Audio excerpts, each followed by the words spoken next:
అందరికీ మరణాత. మోషే ఉపవాస ధ్యాన కూటంలో ఈ 20వ దిన దైవ ఆశీర్వాదాల ప్రభు మనందరికీ అనుగ్రహించును కాక. ఆమేన్. నిర్గమకాండము 20వ అధ్యాయము మొదటి 5 వచనాలు ధ్యానం చేసుకుంటూ మన ఆత్మీయ తండ్రి దేవదాసాయి గారు మనకిచ్చిన 40 దినములు మోసే ఉపవాస ధ్యాన దీపికల నుండి ఈ దిన వర్తమానాన్ని ధ్యానం చేసుకుందాం. ఈ దిన వర్తమానంగా నిర్గమకాండములోని సన్నిధి అన్న అంశాన్ని ధ్యానం చేసుకుందాం. దానికి ముందు నిర్గమకాండము 20వ అధ్యాయం మొదటి 5 వచనాలు చదువుకుందాం. దేవుడు ఈ ఆజ్ఞలను అన్ని వివరించి చెప్పెను. నీ దేవుడైన యెహోవాను నేనే, నేనే దాసుల గృహమైన ఐగుప్తు దేశంలో నుండి నేను వెలుపలికి రప్పించితిని. నేను తప్ప వేరొక దేవుడు నీకు ఉండకూడదు. పైన ఆకాశమంది కానీ క్రింద భూమి అందే కానీ భూమి కింద నేల అందే కానీ ఉండు దేని రూపమైనను విగ్రహమైనను నీవు చేసుకొనకూడదు. వాటికి సాగిలపడకూడదు, వాటిని పూజింపకూడదు. ఎలయనగా నీ దేవుడైన యెహోవాకు నేను రోషము గల దేవుడను. నిన్ను దేశించు వారి విషయంలో నన్ను దేశించు వారి విషయంలో 3-4 తలల వరకు తండ్రుల దోషమును కుమారుల మీదకి రప్పించుచు నన్ను ప్రేమించిన నా ఆజ్ఞల గైకల వారిని 1000 తరముల వరకు కరుణించువాడనై ఉన్నాను. ప్రార్థన చేసుకుందాం. నీ ఆజ్ఞలను పాటించి బైబుల్ మిషనను స్థాపించి నీ ఆజ్ఞలను పాటించి బైబుల్ మిషనను స్థాపించి బైబుల్ మర్మముని మాకు విపులముగా బోధించు దేవదాసు అయ్యను మాకు బహుమతుగా నిచ్చితివి. దేవదాసు అయ్యను మాకు బహుమతుగా నిచ్చితివి. నీ సన్నిధి నిలుపు నాలో, నీ సన్నిధి నిలుపు. మహాపరిశుద్ధుడైన మా తండ్రి, నిర్గమకాండంలోని సన్నిధి అన్న అంశాన్ని ధ్యానం చేసుకోబోతున్నాం. తండ్రి, నీ సన్నిధి కాంతి మా మీద ప్రకాశింపచేయుచున్న తండ్రి వందనములు. నీ సన్నిధి లేని స్థలము లేదు. నీ సన్నిధి ప్రసరింపని చోటు లేదు. పదలోని సన్నిధిని ఎదలోనికి దించివేసినావు. నీ ఆశ్చర్య మర్మెట్లు గ్రహించగలము. సర్వ సంపూర్ణత నీ సన్నిధిలోనే ఉన్నది. సర్వము నీ సన్నిధిలోనే ఉన్నది గనుక మాలో నీ సన్నిధి పరిపూర్ణముగా నివసింపచేయుటకు నీ వాక్య సన్నిధిని మాలో నుంచి ఈ వాక్య భాగమును వెలిగించుమని యేసు నామమున ప్రార్థించుచున్నాము మా పరమ తండ్రి. ఆమేన్. ఇక్కడ చదవబడిన వాక్యంలో నుండి మనం ధ్యానం చేసుకుంటే, దేవుడు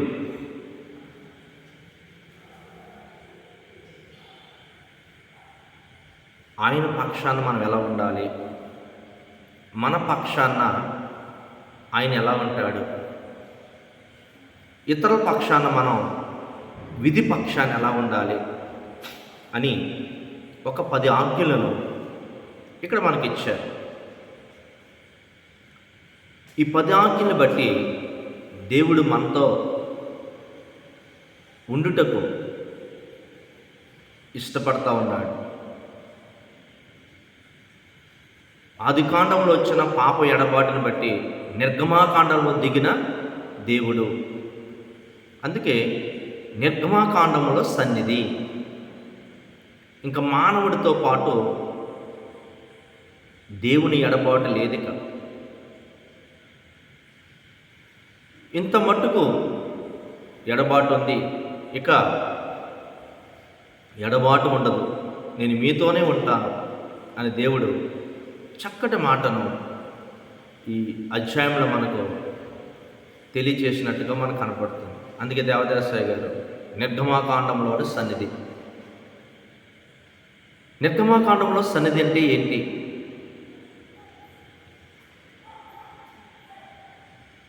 ఇక్కడ మనం ఆలోచన చేస్తే సన్నిధి అనగా దేవుడు ఉన్నప్పటికీ అది మనకు సాలదు, సంపూర్తి కాదు. ఎందుకంటే ఆయన మనకు స్వయముగా కనబడవలెను సన్నిధి అంటే. అంతేకాదు, ఆయన స్పష్టముగా మనతో మాట్లాడవలెను సన్నిధి అంటే. అంతేకాదు, ఆయన స్పష్టముగా కనబడి మనతో మాట్లాడి మనము వేసిన ప్రశ్నకు, చేసిన ప్రార్థనకు జవాబు చెప్పవలెను. అదే సన్నిధి. ఈ 3 లేకపోతే సంపూర్ణ సన్నిధి కాదు. ఈ నిర్గమాకాండంలో సన్నిధిలో దేవుడు అంతవరకు ఆది దంపతులు పతనమైపోయిన తర్వాత, పాపంలో పడిపోయిన తర్వాత, దేవుని ఎడబాటు వచ్చిన తర్వాత ఎనోషు, నోవహు, అబ్రహాము అలాగా ఒక్కొక్కరితో మాట్లాడుతున్న దేవుడు నిర్గమాకాండములో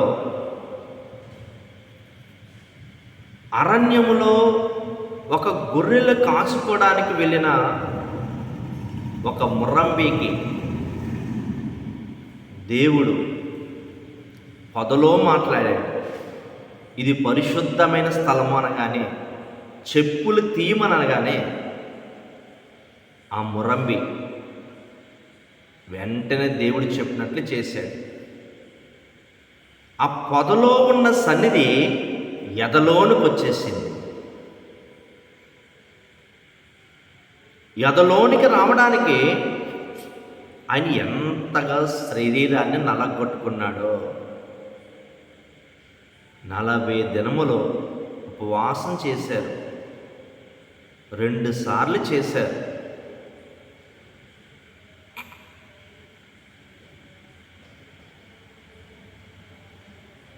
ఉపవాసం అంటేనే భయం, చిక్కిపోతాం, చచ్చిపోతాం అనే వాళ్ళకి 80 సంవత్సరాల వయసులో ఉన్న ఈ మోషే చనిపోలేదు, సన్నిధిలో బ్రతికే ఉన్నాడు. కీర్తన గ్రంథము 16వ అధ్యాయము 11వ వచనంలో చూస్తే అక్కడ దావీదు మహారాజు చక్కటి మాటలను మనకు తెలియజేస్తాడు.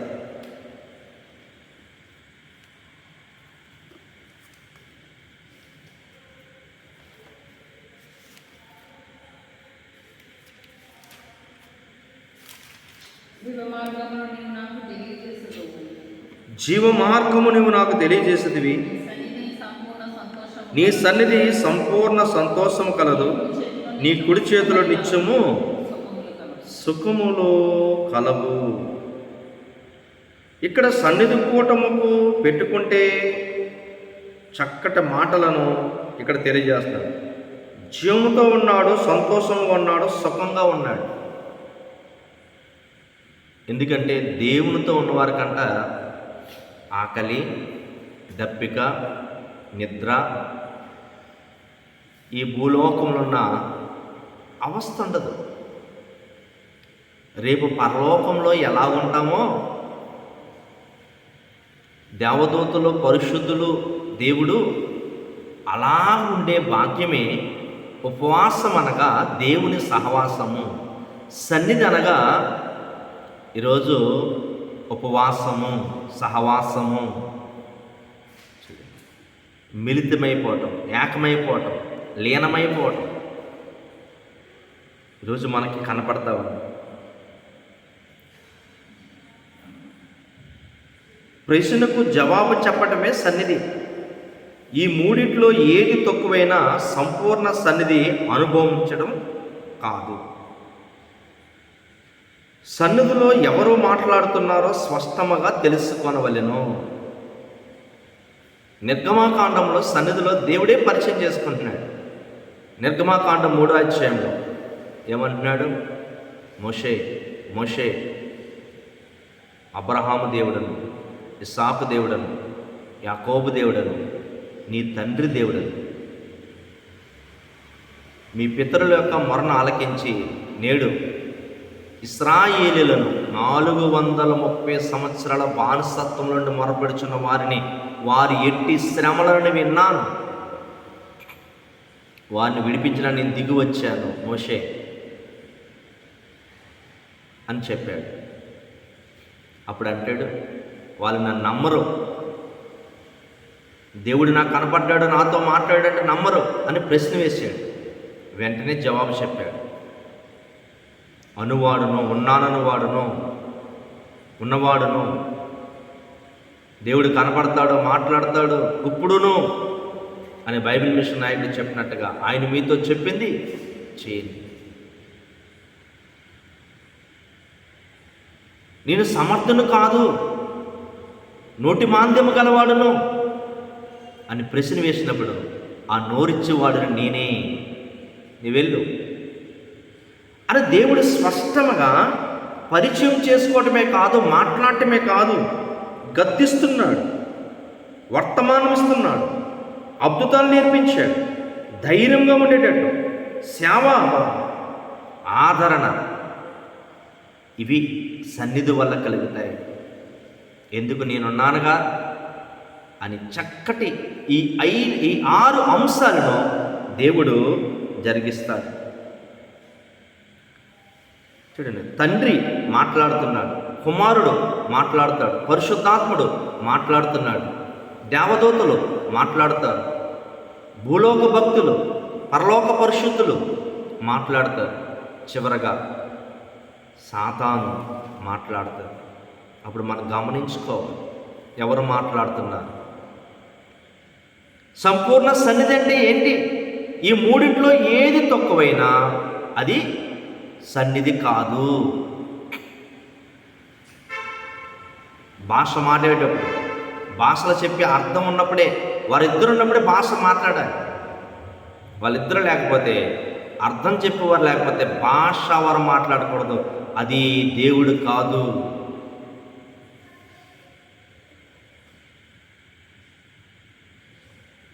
ఇక్కడ దేవుడు మాట్లాడుతున్నాడు. నిర్గమాకాండంలో సన్నిధి, పొదలో ఉన్న దేవుడు పరిశుద్ధత నేర్పాడు. అలాగే నిర్గమాకాండం 19వ అధ్యాయంలో మీరు పరిశుద్ధముగా ఉండండి, మీరు వస్త్రాలు ఉతుక్కోండి, మీరు స్త్రీ పురుషులకు కడగా ఉండండి, 3 దినములో పరిశుద్ధంగా ఉండండి అని పొదలో మాట్లాడిన దేవుడు, పొదలో కనిపించిన దేవుడు, పొదలో జవాబు చెప్పిన దేవుడు సీనాయి పర్వతం మీద ఇంచుమించు ఒక వ్యక్తికి కాదు కదా 6 లక్షల కుటుంబానికి మాట్లాడాడు. అంటే 30 లక్షలకు పైగా జనముతో మాట్లాడాడు దేవుడు. ఇది నిర్గమాకాండములో సన్నిధి. 6 లక్షల మందితో ఒక్కసారిగా మాట్లాడాడు. అందరూ చూశారు, అందరూ విన్నారు, అందరూ భయముతో వణికిపోయారు. మోషే పొద ఎలాగ కాలిపోలేదు, దేవుడితో ఉన్న అగ్ని జ్వాలలతో ఉన్న మోషే కూడా ఎలాగ కాలిపోలేదో ఇశ్రాయేలు ప్రజలందరూ చూశారు. సన్నిధి అంటే కనబడతాడు, మాట్లాడతాడు, జవాబు చెప్తాడు. ఇది సన్నిధి యొక్క అనుభవం. గనక ఒక పొద, ఆ పొదలో అగ్నిజ్వాలలో, అందులో ప్రభు ఉన్నాడు, అక్కడ మోషే ఉన్నాడు. దేవుడు పొదలో నుండి మోషేతో మాట్లాడాడు. మోషే కూడా దేవునితో మాట్లాడాడు. దేవుడు మోషేను పరిచయం చేసుకున్నాడు. మోషే తండ్రి దేవుడును పితరుల దేవుడునని చక్కటి జవాబును వారికి చెప్పారు. మోషేకు పని అప్పగించాడు. చూడండి, ఆ పని చేసేటకు ఈరోజు దేవుడు చక్కటి గద్దింపు, వర్తమానము, అద్భుతములు చేయుట నేర్పించాడు. పాము, కర్ర, కర్ర, పాము, పాఠం. విశ్వాసాన్ని దృఢపరిచాడు, విశ్వాసాన్ని బలపరిచాడు, ధైర్యపరిచాడు. సేవ ఎలా చేయాలో చెప్పాడు, ఎలాగ ఆదరించాలో దేవుడు చెప్పాడు. ఇది సన్నిధి అంటే. అందుకే దేవదాసాయ పరిశుద్ధాత్మ వచ్చే వరకు ప్రకటనకు పోరాదు. ఈ మురంబి మనిషికి ఎంత ధన్యత వచ్చింది. దేవుని సన్నిధికి వెళ్ళాడు, వెళ్ళలేదు కానీ గొర్రెలు కాసుకోవడానికి వెళ్తే అక్కడ సన్నిధి దొరికింది. ఎటువంటి దుర్మార్గుడైనా సరే సన్నిధికి వెళితే ఏదో ఒకటి దొరకక మానదు అన్నారు అయ్య. ఎటువంటి దుర్మార్గుడైనా సరే సన్నిధికి వస్తే ఏదో ఒక దీవెన దేవుడిస్తాడు. ఈరోజు ఒక మురంబియే ఎలాగుంటే, ఒక దుర్మార్గుడికే ఎలాగుంటే, ఈరోజు భక్తి జీవితంలో ఉన్న మనం, ఉపవాస ప్రార్థనలో ఉన్న మనం ఇంకెంత ధన్యతగా ఉండాలి. ఒక మురంబియే ఎంత ధన్యత. ఏంటంటే మురంబి అంటే మాట వినడం, మాట వినకపోతే చంపేస్తాడు, కప్పెట్టేస్తాడు మోషే. అటువంటి మురంబితో దేవుడు మాట్లాడాడు, పరిచయం చేసుకున్నాడు. ఈరోజు ఆయనకి ఇచ్చిన గొప్ప ధన్యత ఈరోజు మనకి, మన కుటుంబాలకు కూడా దేవుడు గొప్ప ధన్యత ఇస్తాడు. ఈ సన్నిధి కుటుంబం పెట్టుకుంటే దేవుడు మనకు గద్దింపు, వర్తమానము, అద్భుతములు, అలాగే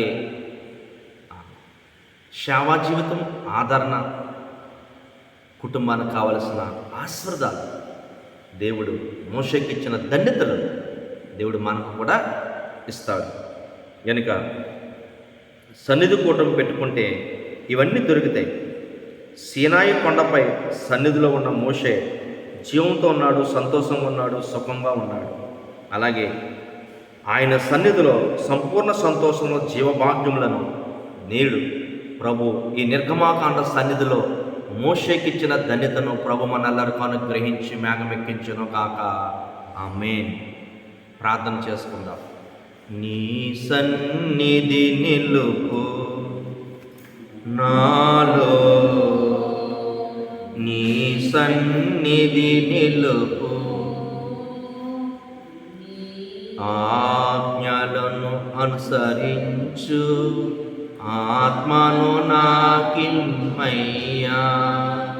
నీ ఆజ్ఞలను అనుసరించు ఆత్మను నాకిమ్మయ్యా. నీ సన్నిధి నిలుపు నాలో.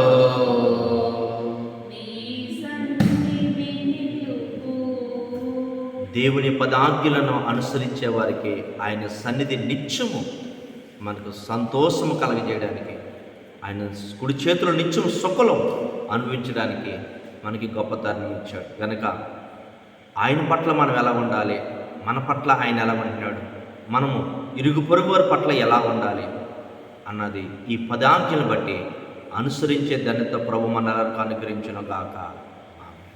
మహాపరిశుద్ధుడైన మా తండ్రి, పదాజ్ఞలను తండ్రి ప్రభా ఇదిగో ధ్యానించడాన్ని బట్టి, పదాజ్ఞలను అనుసరించడాన్ని బట్టి నిత్యం మోషేకి ఇచ్చిన గొప్ప ధన్యత, ఇశ్రాయేలు ప్రజలతో మాట్లాడిన తండ్రి ఇదిగో మాతోనూ మా కుటుంబాలతో కూడా మాట్లాడమని ఈ 20వ దిన నిర్గమాకాండం యొక్క సన్నిధి సంపూర్ణ సంతోషములను, కుడి చేతిలో నిత్యము సుఖములను, జీవమార్గములను తండ్రి ప్రభా మోషేకిచ్చు, ఇశ్రాయేలు ప్రజలకిచ్చి వాగ్దాన దేశం నడిపించు. ఈ భూలోకమని ఐగుప్తులో నుండి మమ్మలను తండ్రి నీ పరమకాణానికి తండ్రి ప్రభు సిద్ధపరచు. ఈ 40 దినముల ఉపవాస ప్రార్థన ద్వారా ఈ దిన వర్తమానము తండ్రి ప్రభా ఇదిగో తండ్రి నీ సంతోష సన్నిధిలో సంపూర్ణ సంతోషములను, సుఖములను మెల్లరకు అనుగ్రహించమని త్వరగా పెండ్లి కుమారుగారైన యేసుక్రీస్తు ప్రభువుని బట్టి ఏస్తున్నామని ప్రార్థించుచున్నాను నా పరమ తండ్రి. ఆమేన్.